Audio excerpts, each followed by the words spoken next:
ভাই আমার না ফ্র্যাঙ্কলি আর চাকরি বাকরি করা জাস্ট পোষাচ্ছে না, ব্যবসা করব। শুনেছি ব্যবসা করলে নাকি মুশকিল লাইফ।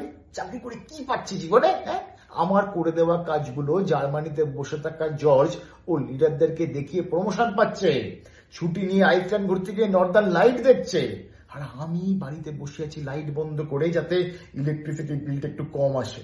চাকরি করে কে কখনো বড় লোক হয় শুনেছিস?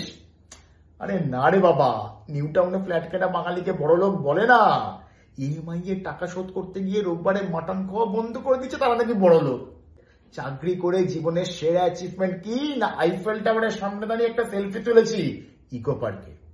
বসের কাছে ছুটি চাইতে গেলে এমন মুখটা করবি যেন মনে হয় যে বসের বউয়ের ছবিতে লাভ রিয়াক্ট দিয়ে দিয়েছি। চাকরি করলে দীঘাতে গিয়ে পচা পমফ্রেট ফ্রাই খেতে হয়।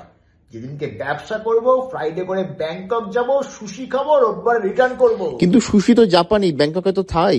মধ্যবিত্ত চাকরি করা মাইন্ডসেট। সুশির ইনস্টাগ্রামে প্রোফাইল আছে, জানিয়ে চেক কর। শোন, এসব কথা বাদ দে, তুই খালি বল যে ব্যবসা করতে গেলে কি লাগে? ক্যাপিটাল, টাকা। ব্যাংকের অ্যাকাউন্টে 2034 টাকা পড়ে আছে। উফ, আমার দাদু যে কেন 1950 সালে সল্টলেকে একটা পুকুর কিনে রাখেনি, আর ভালো লাগে না। সব দাদুর দোষ। ব্যবসা বাদ দে ভাই, মনে হয় চাকরি করেই সারা জীবন খেতে হবে।